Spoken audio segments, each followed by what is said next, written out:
kira-kira gimana nih bro melihat sektor banking kita sekarang ini? Apakah masih ada potensi penurunan begitu kan? Atau menurut lu sekarang itu udah eh, waktu yang tepat mulai nyicil? Atau mungkin lo ada tanggapan lain gitu atau strategi lain melihat sektor banking kita sekarang nih yang tadi dengan bahasa lo kan lagi kena punish nih sama market.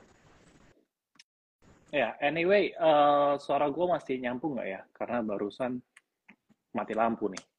Oh iya, pantesan makanya tadi sempat patah dikit sih bro Ah, ininya gambarnya. Tapi aman aman kok, nggak sekarang? udah Sekarang aman, aman, udah aman. aman ya? Aman, Oke, aman. oke, oke, sorry.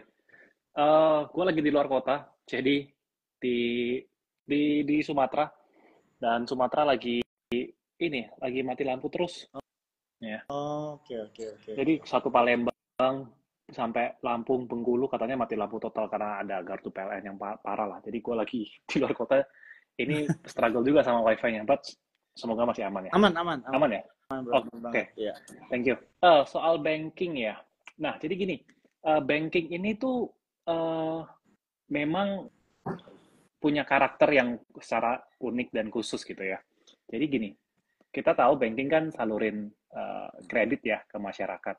Nah, kreditnya ini itu kita tahu ada segmentasinya kan.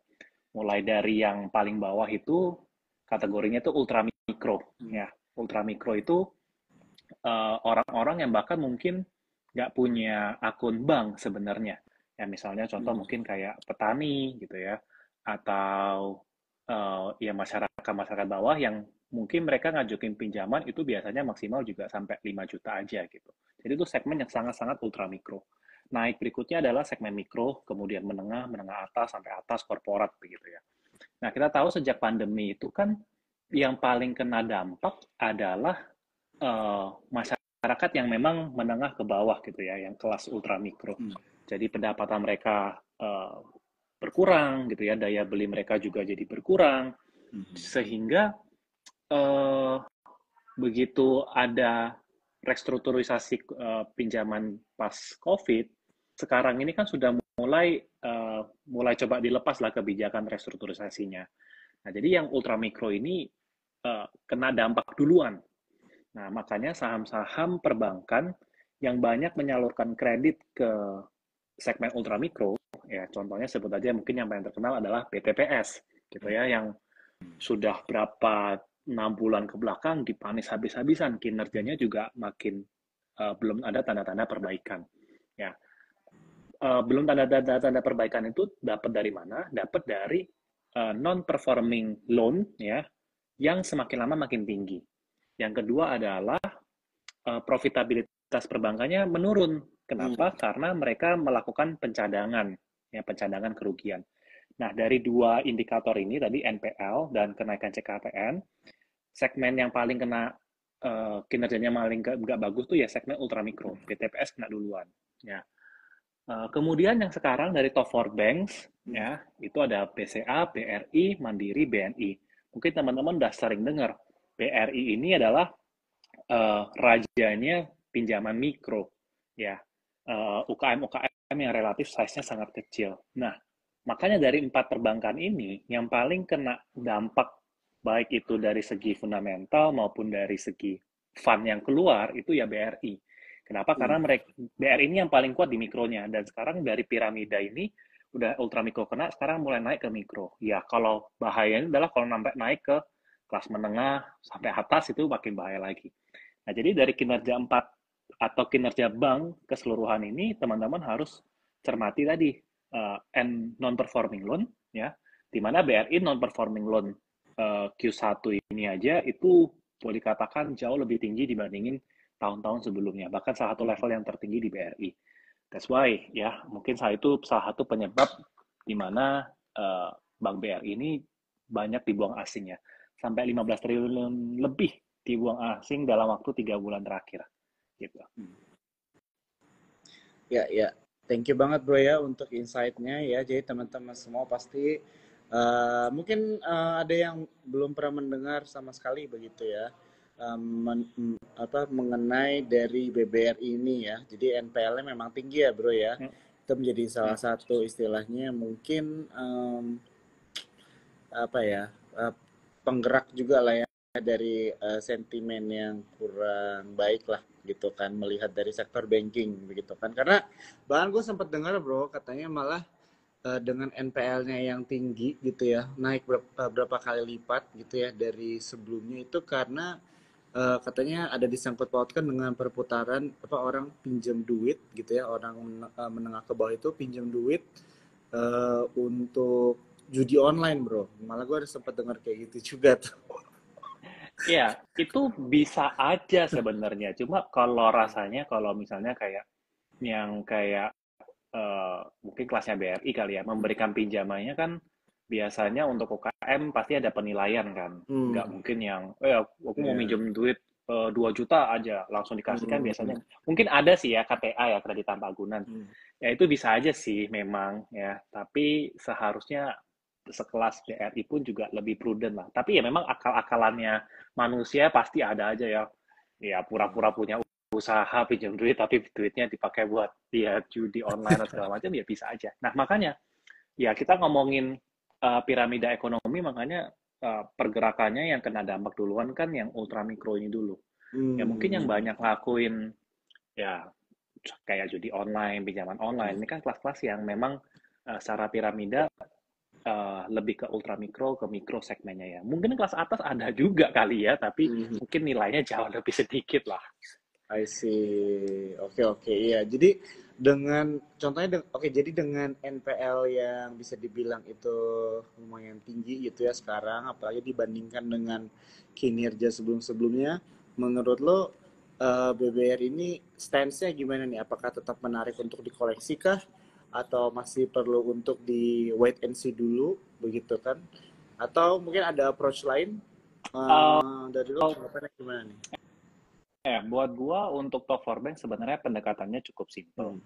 Sebenarnya yang dibutuhkan sama kita adalah lebih ke arah keyakinan ya, seberapa yakin bahwa Hmm. mereka bisa nyelesain masalah-masalah mereka inilah. Hmm. Kalau ditanya ke gua pribadi ya gua yakin-yakin aja sih sama kemampuan manajemennya BRI dengan skala track record-nya, punya pemerintah juga, pastilah mereka punya 1001 jurus dan cara untuk uh, bikin performanya bagus lagi gitu.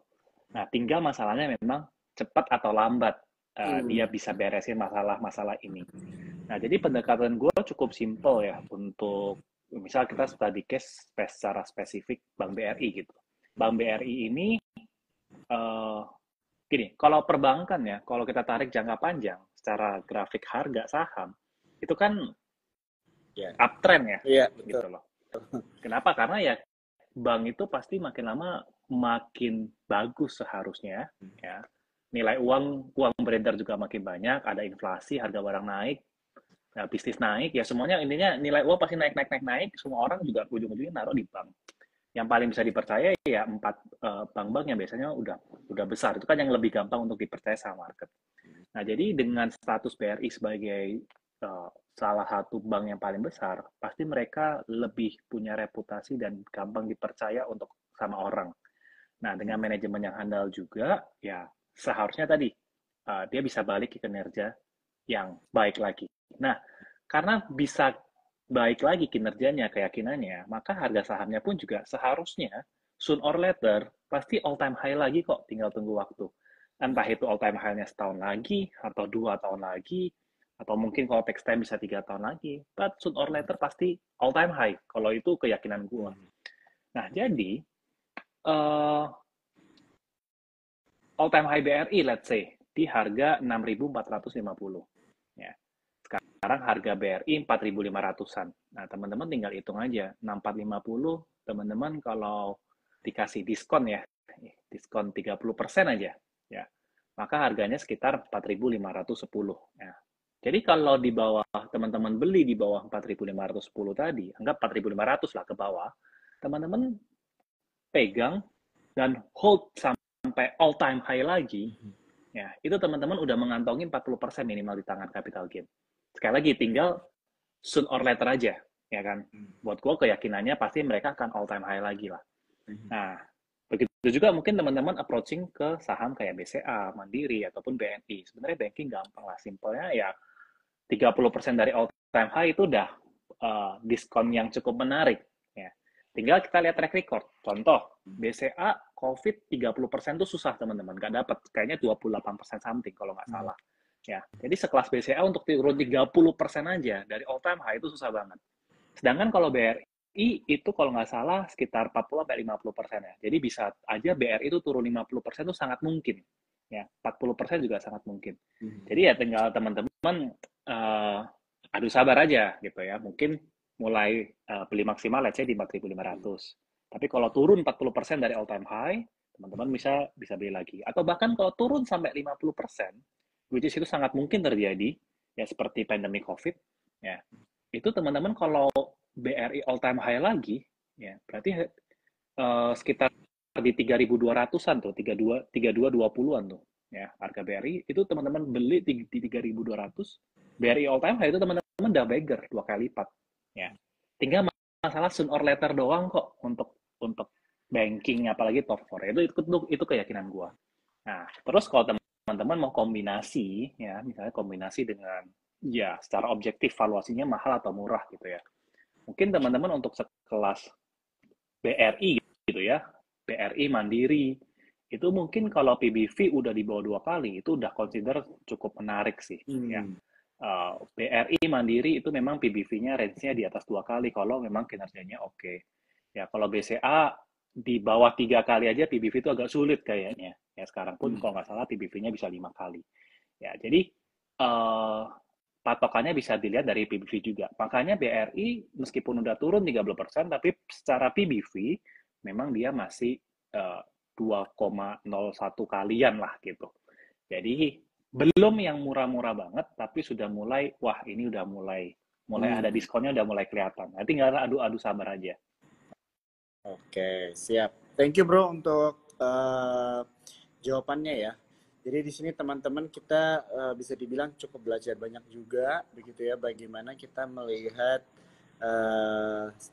sektor banking ya dari tanggapan seorang Keva Sevander begitu ya. Dan it's all about timing juga lah ya bro ya. Dan gue itu juga setuju banget gitu ya. Kalau misalnya untuk sektor banking memang it's about berapa lama kita mau pegang juga untuk akhirnya bisa sesuai ya, atau nggak bisa memberikan kita profit juga gitu teman-teman. Yeah. Oke, sebelum kita lanjut mungkin tambahin sedikit lagi ya. Boleh, mungkin boleh, bro, kalau boleh. banking enak lah teman-teman ya.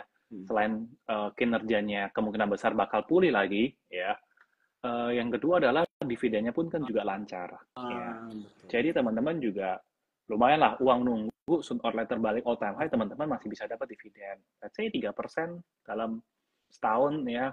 Kalau 2 tahun dapat 6% additional ya. Kalau bisa beli murah lagi kayak BRI tahun 2020, yieldnya sekarang bisa 7% ke atas. Itu pun udah ngalahin obligasi yang 10 tahunan yang pemerintah yang itu udah sangat-sangat aman. Dan untuk BRI collapse itu rasanya agak ngeri sih teman-teman. Kalau BRI collapse sih ngeri sih. Tapi makanya hampir kayak nggak mungkin seharusnya. Oke, ya. Oke, teman-teman sebelum kita lanjut lagi dengan pertanyaan-pertanyaan yang mau kita tanyakan ke Bro Kevas, di sini gue lihat kita yang nonton lumayan banyak ya, ada 200-an. Jadi teman-teman dari Sukor kita mau bagi-bagi merchandise buat 3 orang, ya, buat 3 orang yang nonton malam hari ini. Ya, caranya gimana teman-teman yang mau dapetin merchandise menarik dari Sukor? Kalian hanya perlu screenshot aja live malam hari ini, terus jangan lupa tag Instagramnya Bro Kevas ya, tag Instagram Kevas Evander, dan juga tag Instagram Sukor Sekuritas. Dan kalian masukin caption ya, apa yang kalian pelajari dari obrolan malam hari ini. Itu aja ya teman-teman ya. Jadi buat 3 orang jangan ketinggalan ya. Ini merchandise-nya menarik nih dari Sukor. Oke bro, kita lanjut lagi dikit mungkin ya sebelum kita ambil pertanyaan dari teman-teman Cuan Troopers. Jadi mungkin pertanyaan terakhir dari gua, dengan keadaan market sekarang lah ya bro, bisa dibilang dari Januari gitu ya sampai sekarang kan memang sebenarnya banyak sentimen negatif lah, bisa dibilang gitu ya, dari FCA, dari suku bunga gitu kan, pemotongan suku bunga yang tidak kunjung datang begitu kan, Habis itu juga political tension ya bro ya di luar negeri, begitu kan, tentunya ini berdampak terhadap komoditas ya, dan juga mungkin trade ya, ekspor impor dan sebagainya. Nah, kira-kira menurut lo em, ada sektor yang menarik nggak untuk tahun ini, atau mungkin kita lebih perlu defensif? Jadi sektor-sektor ini yang menjadi pilihan buat lo, atau kalau misalnya mau sharing ada bagaimana cara kita perlu menstrategikan portfolio kita di saat market itu seperti saat ini, juga boleh banget nih bro di share sama temen-temen yang nonton malam hari ini. Ya, sektor favorit gue masih dari sektor komoditas sih, mungkin lebih enak lah kalau buat market Indo, terutama sektor energi. Ya, IHSG sekarang year to date mungkin minus sekitar 45% ya. Dan salah satu sektor yang masih paling perform itu adalah sektor energi. Ya, energi ada turunannya lagi ya, batu bara, minyak, sama gas, atau 4 ya, energi baru terbarukan EBT. Ya menurut gua 4 sektor ini sebenarnya masih masih punya 1001 alasan untuk perform ya, kecuali mungkin batu bara pun mungkin nggak bisa seperform tahun 2021, tapi at least masih bagus lah kinerjanya, harga coal-nya juga masih tergolong cukup tinggi. Jadi kalau sampai ada diskon di saham-saham energi, menurut gua itu menarik.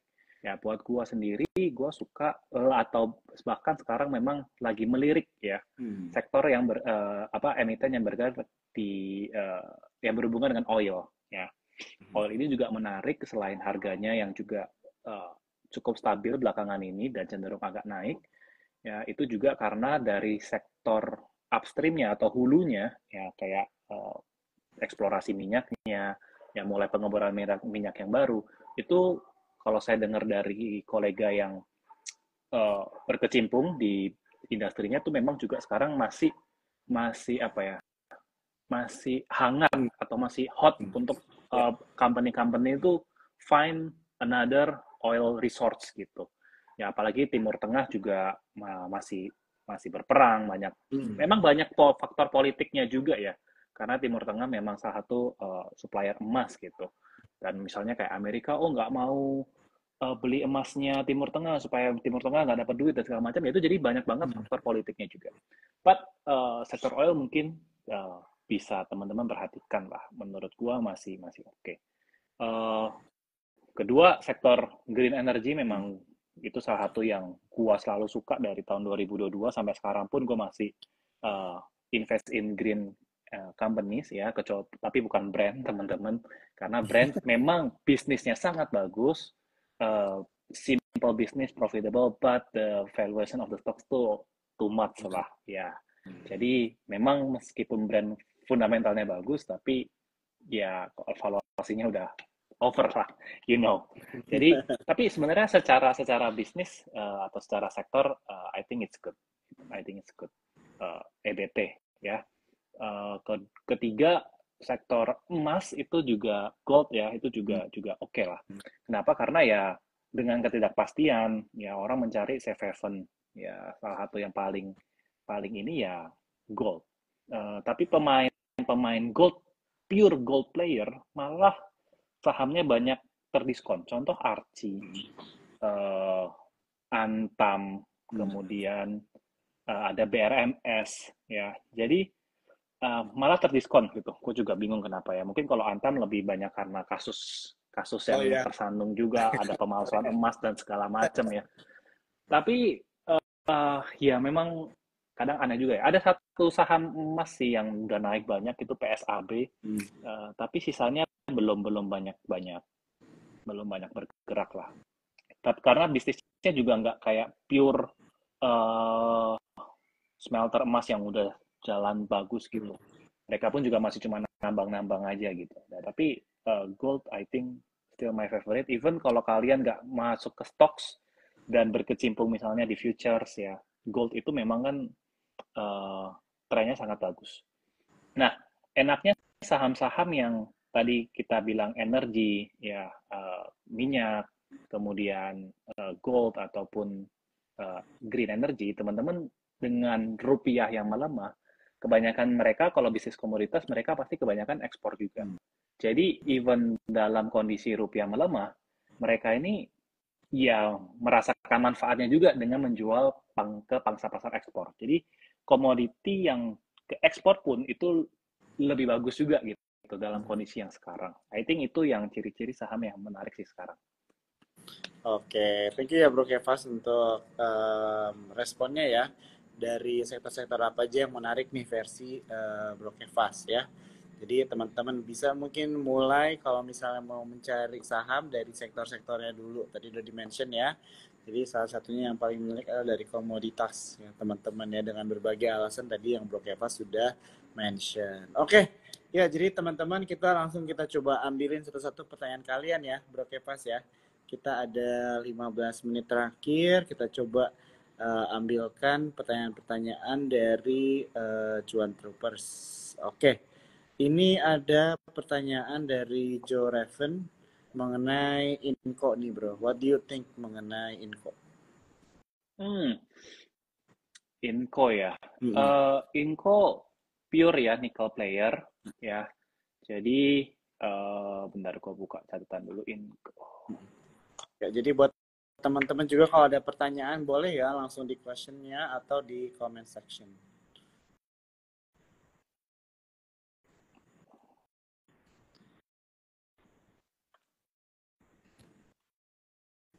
Dan juga mungkin aku mau ngingetin sebentar nih buat teman-teman, tadi ada pertanyaannya sebenarnya yang udah kalian dijawabin ya sama Bro Kevas. Jadi bagaimana caranya kalian bisa nonton Instagram live ini di Instagramnya Sukor Sekuritas karena ini akan direkam ya teman-teman ya. Oke.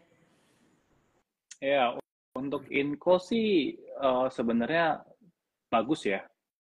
Secara company business wise juga menurut gue menarik sih untuk Inco. Salah satu yang gue suka itu dengan masuknya pemerintah masuk ke Inco adalah dia unlock value yang namanya dividen. Jadi Inco ini puluhan tahun beroperasi dia tidak pernah bagi dividen. Padahal perusahaannya profitable. Kenapa? Karena Inco ini Vale ya, Vale kan nama company-nya. Ini kan multinational company. Ya ada di Brasil, ada di mana-mana lah ya. Even sebenarnya dia juga support bahan baku ke Tesla sebenarnya, tapi bukan Vale Indonesianya. Nah, jadi banyak sebenarnya dari dulu gue tidak suka Inco. Dari dulu Inco bagus, tapi gue nggak suka. Kenapa? Karena hanya transfer pricing.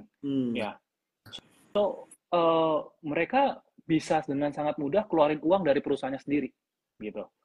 So kita sebagai investor ya, perusahaan bagus, dapat duit banyak. Kita investor retail dapat duit dari mana coba? Kita berharap capital gain. Tapi masalahnya uang yang di dalam company diperes abis-abisan buat pindahin ke Vale induk-induk atasnya. That's why mereka nggak pernah bagi dividen. Ya. Tapi dengan adanya pemerintah masuk, pemerintah gimana pertanyaannya pegang dapat duit? Nggak mungkin dong dia trading, jual beli saham, capital gain, kan nggak mungkin. Jadi Inco unlock value-nya dengan cara sekarang mulai bagi dividen. Nah, itu sebenarnya satu nilai plus seenggaknya kita investor retail beli sahamnya ada value yang bisa kita dapetin selain capital gain. Nah, jadi Inco sebenarnya perusahaan bagus, I think. So, ya kalau teman-teman tertarik, bolehlah. Sekarang PBV-nya berapa sih?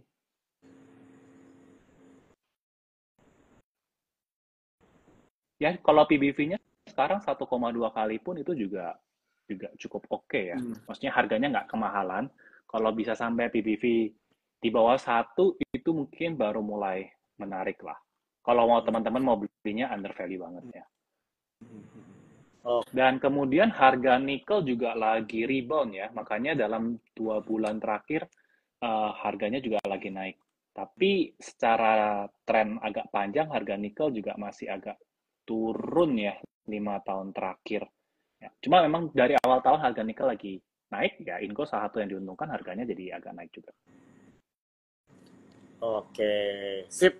Thank you banget Bro Kevas dan teman tadi yang bertanya ya mengenai Inco sudah dijawab ya.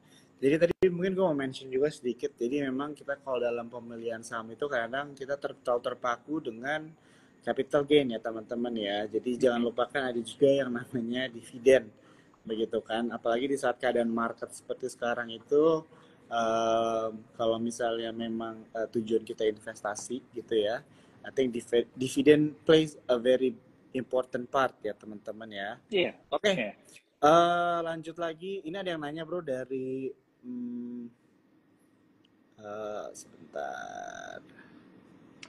Ya, ini ada Cuan Troopers atau enggak, ini Nico Lientino nanya, sektor properti gimana menurut bro nih? Lagi murah banget soalnya.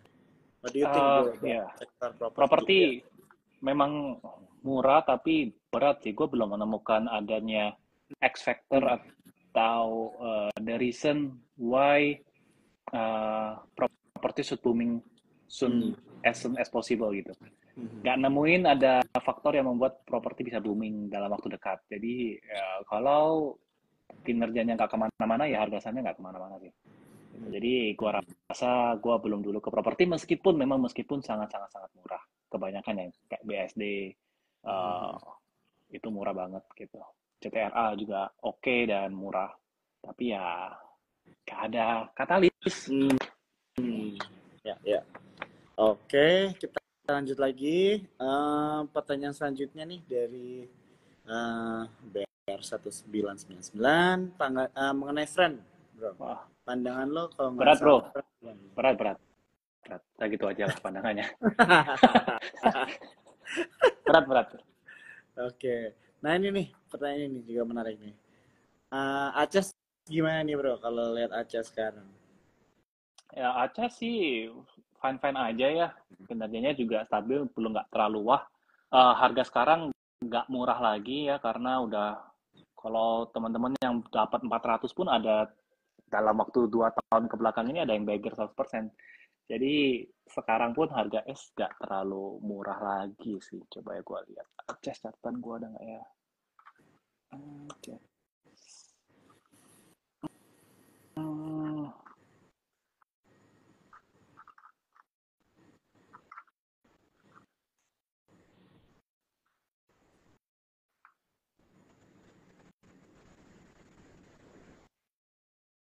Ya, tidak terlalu wise untuk beli di harga sekarang dengan ya nggak terlalu mahal memang dengan PI 17 kali, PBV 2,2 kali, nggak terlalu mahal, tapi juga nggak terlalu seksi untuk bisa dikatakan under value lah. Dengan kinerja yang juga masih oke aja sebenarnya masih on track kok. Dengan Q1-nya juga naik naik hampir 20%, jadi still oke tapi nggak murah. Oke, siap. Oke, jadi itu aja ya dari Aceh, dari Bro Kevas ya. Tadi yang nanya udah dijawab. Kita lanjut lagi. Ada yang nanya Unilever bro. What do you think about Unilever? Unilever ya. Udah lama banget nggak perhatiin saham itu bro. Kayaknya masih begitu-begitu aja ya. Bagus nggak sih Q1-nya? Bahkan gue nggak ngeliatin Q1-nya bagus nggak. Kayaknya naik gak sih? Bagus gak sih? Kayaknya gue sempet baca deh. Bagus, sempet jadi stock recommendation juga sama beberapa analis untuk defensif. But I don't know. What do you think? Coba untuk Unilever. Net income ya naik tipis banget ya Q1 ya. Tapi even dia Q1-nya belum bisa ngalahin Q1 di tahun 2015 aja nggak nyampe bro. Revenue sekarang sama tahun 2015 jadi ya nggak greget lah. Dia lebih baik dibandingin tahun 2023 tapi tetap aja nggak segreget dulu si Unilever ya. Dan Unilever ini kan mungkin ya salah satu faktor ya banyak brand-brand kecil yang naik daun sekarang kan. Apalagi segmen yang kosmetik, skincare atau personal product itu kan penetrasi pasarnya yang brand kecil tuh gampang ya. Makanya sekarang banyak brand lokal bisa naik daun dengan cepat gitu. Itu kan makanin market share-nya Unilever. Ya. Yang kedua adalah ya efek boykot perang Israel Palestina, di mana Unilever secara global kan ada sentimen mensupport salah satu pihak. Jadi banyak boykot itu sangat berdampak sih kelihatannya. Ya. Jadi Oke. berasa lah. Ya, ya. Even Starbucks aja yang di luar negeri kan fundamentalnya growth-nya hancur tuh. Ya gara-gara Hmm. kayaknya seberasa itu sih efek boycott itu. Oke, siap. Thank you banget Bro Kevas untuk jawabannya dengan pertanyaan Unilever ya dari Li Fan Cheng. Oke, kita lanjut ke pertanyaan selanjutnya. Ini ada dari section comment dari punya Herbal Food. Kalau ASI gimana nih? Di Serok masih aman gak sih? Nah ini juga menarik nih Bro, ASI kan. Trennya juga lagi nggak enak. Sih. Hmm. Hmm, secara PI dan PB memang sudah sangat menarik ya. PI-nya, PBV-nya terutama ya. PBV-nya sekarang berapa ini? 0,9 kali ya. Untuk bisnis konglomerasi sebenarnya sih murah lah memang untuk ASI. Ya, tapi secara growth, mana Q1-nya ya? Secara growth Q1 2024 kan nggak growing ya. Malah dia turun gitu. Jadi ya kalau fundamentalnya nggak kemana-mana ya harga sahamnya nggak kemana-mana lah, sulit. Ya, tapi secara valuasi memang murah, sudah mulai murah lah. Jadi kalau teman-teman mau even dividend yield-nya bisa sampai 10% ya. Jadi kalau dipegang jangka panjang pun mungkin nggak bisa ngarap capital gain yang terlalu tinggi juga karena market cap-nya udah sangat besar lah. Jadi kalau teman-teman suka yang gitu aja, yang tanpa growth, ya mungkin ASI jadi pilihan. Tapi ini bukan saham saya lah. Iya, Kalau nggak iya. ada growth, nggak greget. Makanya gue ngomongnya kayak nggak greget juga nih ASI. Dari tadi topiknya pilihan sahamnya big cap semua. Bukan tipe gue Gue banget itu. gue lucu banget lu bilang kalau misalnya saham-saham pilihan teman-teman yang gak growth ya nggak baca. Siapa yang nggak mau gak growth bro? Intinya ini nih, kalau gua kasih tips ya teman-teman mau cari saham ya, menurut gua nih Q1 nih bagus gitu. Gua selalu punya tesis yang tidak gua riset ya, tapi gua selalu suka sama saham yang Q1-nya tuh growing ya. Kenapa? Karena kalau Q1 lu bagus, Q2, Q3, Q4 tuh udah kebantu dengan Q1 lu yang bagus gitu loh. Ya. Karena kita nggak usah nunggu laporan Q4 keluar, oh kita lihat hasil 1 tahun gitu. Kalau Q1 hijau, Q2 2 hijau, 3 hijau, 4 pasti hijau juga kok gitu loh. Kemungkinan besarnya. Yeah. Makanya start yang bagus adalah kalau lu bisa nemuin Q1 yang bagus. Nah, kalau Q1 bagus, itu kan kita mau pegang sepanjang mungkin kan, ya kan. Jadi, wah nanti laporan Q2 karena Q1-nya udah bagus, Q2-nya kemungkinan besar hijau lagi nih. Market seneng. Karena Q1 Q2 bagus, Q3 kemungkinan besar lebih gampang bagus lagi. Oh, market seneng gitu. Jadi carilah Q1 yang grow. Kalau Q1-nya nggak grow, susah.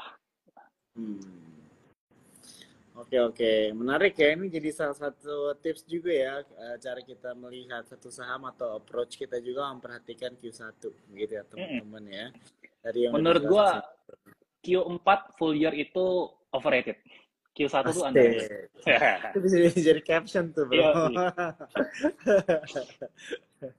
Oke.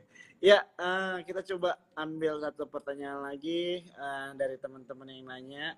Teman-teman di sini yang bertanya, aku lihat sahamnya ada yang sama ya, yang udah dijawab tadi di awal. Jadi teman-teman, kalian bisa nonton lagi nanti dari awal live ini di Instagram Sokor Sekuritas. Ya, jadi banyak banget daging yang udah di-share sama Bro Kevas. Tidak hanya menjawab pertanyaan kalian, tapi juga ada informasi-informasi mengenai market sekarang ini. Oke, pertanyaan terakhir nih Bro. Ada yang nanya mengenai saham Medco nih Bro. What do you think? ya Medco seperti yang kayak tadi salah satu sektor yang gue suka juga ya dari segi oil ya, oil related. But the problem kayak tadi barusan gue bahas, revenue memang naik gitu ya, hampir 10%, tapi profitnya juga masih turun dibandingin tahun 2022, even tahun 2023. So, Medco ya belum oke, bisnisnya oke. Ya. Kemudian dari segi valuasi juga sebenarnya cukup murah ya, PBV-nya 1,1. Kalau bisa dikasih diskon lagi sebenarnya menarik ya. Medco perusahaan bagus, bagi dividen juga. Boleh lah sebenarnya untuk Medco. Oke. Dari segi sektornya pun gue juga suka. Oke. Sip. Satu lagi bro dari gua. Oke. Menurut lo BRMS gimana nih? Gue BRMS jujur expect dia bisa bagus sih fundamentalnya, dan begitu juga dengan harga sahamnya. Ya karena simple, dia harga emas naik meskipun dia production-nya belum terlalu banyak, ya belum boost full the potensial.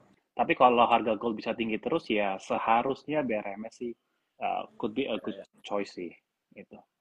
Coba. Oke, gua belum lihat valuasinya BRMS, bentar. Tadi ada yang nanya ya, yang nonton malam hari ini, Rizy99 minta pick-nya untuk yang Q1-nya growing. Kemarin gua sempat ngobrol sama BRMS dan Q1-nya cukup crazy sih, bro. Jadi iya, Q1-nya bagus juga di BRMS kan. Menarik sih gitu. Tapi mungkin kan itu kan ngelihatnya masih satu dimensional banget gitu kan. Makanya gue nanya lo untuk mungkin tahu angle-angle lain juga gitu ya. Bagaimana kita menilai satu saham. Iya.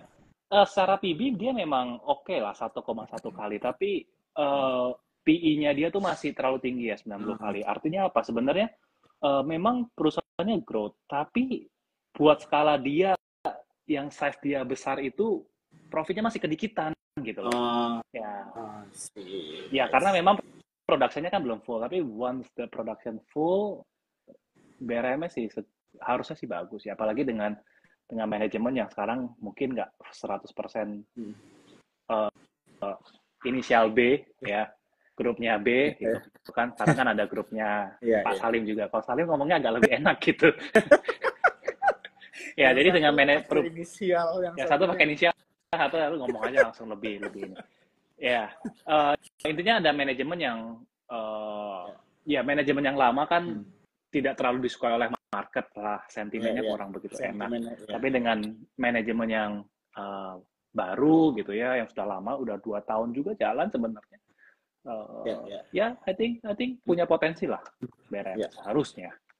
Oke, siap. Thank you banget nih Bro Kevas. Kalau ngobrol sama lo, waktu nggak kerasa banget gitu ya. Jadi buat teman-teman semua yang nonton malam hari ini yang kelewatan, jangan patah hati. Nanti kalian bisa nonton live ini langsung di Instagramnya Sukor Sekuritas ya. Jadi tadi di awal Bro Kevas ada menjelaskan mengenai market, begitu ya, sektor-sektor yang menarik, begitu ya, strategi kita juga dalam memilih sektor yang baik, begitu kan, dan menjawab beberapa pertanyaan saham-saham ya dari teman-teman yang nonton malam hari ini. Mungkin itu aja sih Bro Kevas kalau dari gua. Mau izin pamit dulu. Thank you banget ya Bro ya. Semoga kita bisa ketemu juga, lagi bro, di online dan juga offline ya. Selamat malam semuanya. Mari. Thank you semuanya. See you.